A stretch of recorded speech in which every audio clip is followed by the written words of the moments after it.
Avi Meyer's Sonny Hirsch election special. And we want to highlight some of the people that have not just been on the air, but some of the people we think you ought to meet.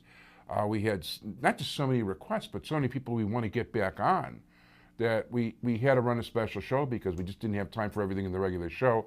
Although all of you can find this in our regular show on YouTube at Sonny Hirsch's site, which is if you go to ntnm.org, or if you go, you'll find the links, or if you go to YouTube and you type in Sonny HTV or the name of the guest you want to see, you'll see them popping up, and people are watching like crazy.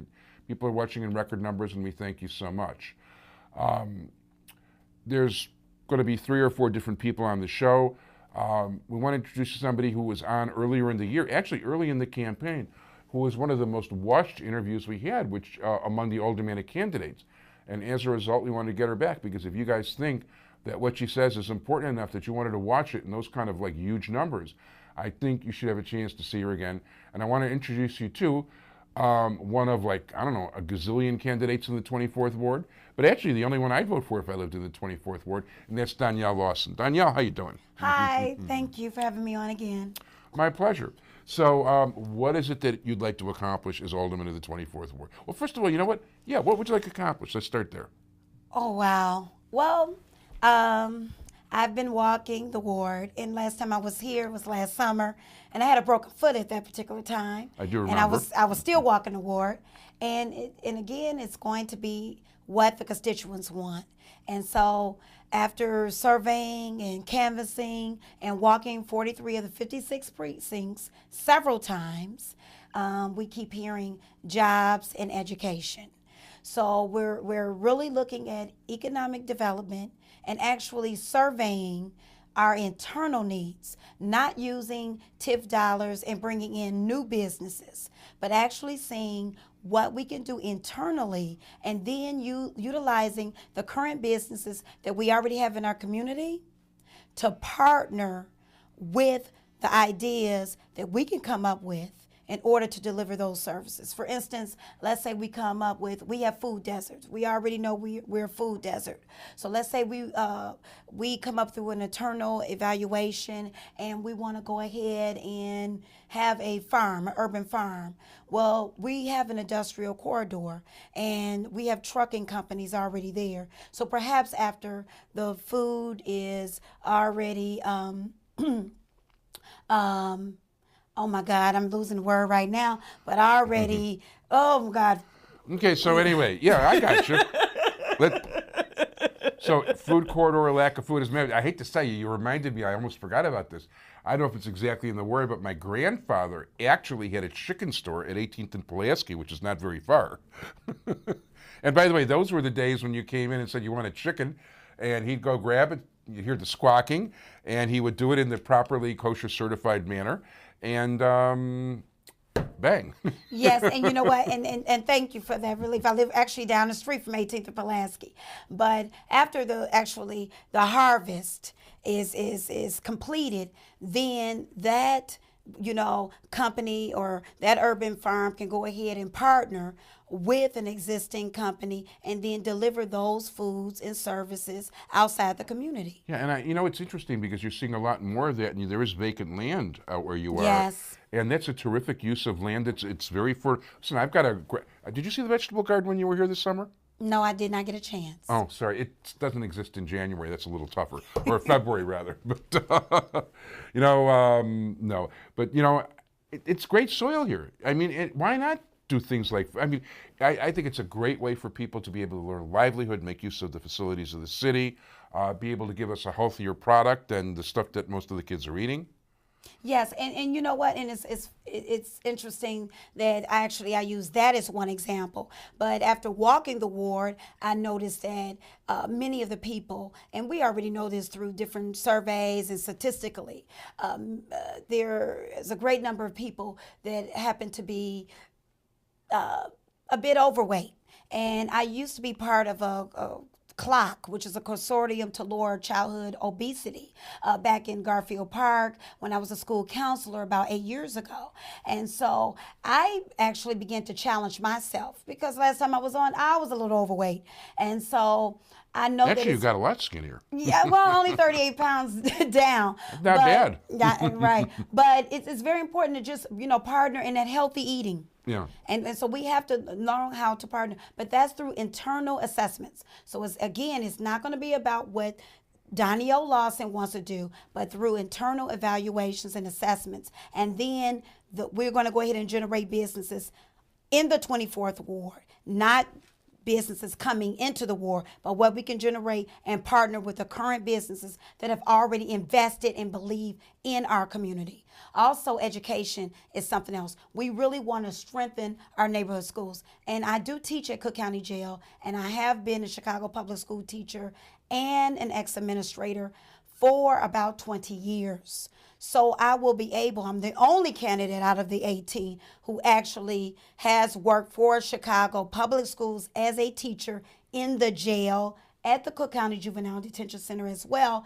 So I could actually speak best to how to strengthen through curriculum, through budget, through partnering with our great principals there who are holding down the fort at the neighborhood schools. So that really hand in hand in partnering with the neighborhood schools in order to make sure that these students who are currently there get out of high school, and we're talking about those mentorship programs last time, there are only 9 mentorship programs, to make sure that they don't end up in jail so that then they can go ahead and get the jobs. So we're talking about education and jobs, and that's what you're hearing not only in the 24th Ward, but across the city. Education is the number one issue in Chicago, period. And then jobs. That's what you're hearing. Well, you know what? There's very little that's much more important than those two things. Yes. I mean, God and family count, but education and jobs is really good. You don't vote for God and family. Yes. And it's just extremely, extremely important. I have 6 children, and if you're not educated, you're going to end up on the corners. Yeah, and by the way, one of the things I'll mention, because you were on before, so you might assume that everybody's going to follow it, and I'm sure a lot of people are going to watch it a second time. But you really went to great lengths to make sure you got educated, and then did something good with the education. So you took yourself from like not such a great place to a very good place in life, and I give you credit for that. Yeah, it was very, very, very tough. And one thing that if nothing else comes from this, it's very important for people out there to understand that if you have a desire and passion to serve the community, you can serve the community as an elected official. It's very important to study the issues, to study how to actually get on the ballot. And now I'm officially baptized because I actually went out, got every signature myself, and actually went through a grueling, challenging period. I think I was challenged worse than Rahm, and actually made the ballot. You were, as a matter of fact. I hesitated until you had all your ducks in a row before I before I invited you, because you had a lot of challenges against you. There's no question about it, and I'm glad you were able to do it. But I can tell also that how much you've learned since then. We were talking before earlier. You certainly got to find out a lot about the political process and what's involved, and hopefully. It'd be very nice if the people of the 24th Ward actually decided to vote for you, and we might actually get an interesting new voice that actually isn't beholding or owing to somebody in office. Yeah, and we just we just experienced a blizzard, and I laughed when I got my punch number at 67, and I told my mom, I said, "Oh my God, Mom, it's like the blizzard of 67." And some of my neighbors now are just kind of laughing, and I'm laughing because we actually got a blizzard. So maybe the universe is saying something because my punch number is 67, like the blizzard. And actually, I just want to add that right after the blizzard, I actually was out, and there's a few of us that live within the same precinct that are running, and actually I was probably the only one out there. I didn't see any other candidates out there. Just speaking to some of the constituents, we have a lot of elderly folk around, and I was on the phone with SOD, and I was just assuring them that we were going to get our alleys plowed. And one of the young ladies, I would like to call her young, she's been around since 64, she said to me, "We've never had this done." And another neighbor just laughed and said, "Donielle is going to get it done." And I'm pleased to say that in we're actually now in the National Historical District where I live, we actually got it done. Called, our alleys were plowed. And again, If you call, you're consistent. I showed my neighbors that I have been doing this. I called, showed them. I actually showed them on my phone how I've been tracking other aldermen, because transparency is very important as well. And if other aldermen can constantly give an update as to how they were cleaning their beautiful wards. Well, I want to say thank God I'm in the 50th ward, and actually the alderman suspended his campaign stuff and bought extra. No, he bought extra snow plows and he rented them. And those guys were busy up and down the streets, doing whatever the city was. And they did a great job over here. No, we did not experience that. I actually took pictures, drove around. Even this has now been almost a week later. We still have sidewalks of businesses, major businesses that have not even been cleared, streets that have not been cleared of snow. It's just a travesty. It really is. Listen, I'm sorry for you. I will say that, thank you, Bernie Stone. I appreciate the good job you did this time, and I think it's going to be reflected that way in the polls.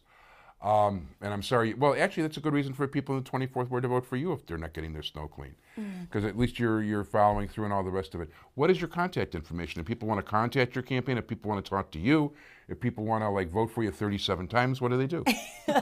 Well, only once, because I don't want to get in trouble, and I don't want you to get in trouble.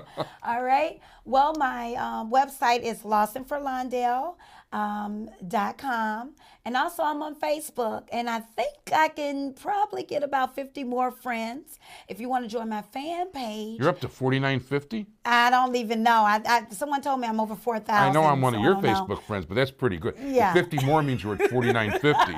Wow. I don't know, but you can join my fan page, which is Punch Here, Donielle Lawson. And that 67 is what you actually punch. Yes, on like the the blizzard. And I love the 24th ward. And it's all about loving our community. Donielle Lawson, I want to thank Kelly Tarrant for introducing us. Good luck. Thank you. Okay.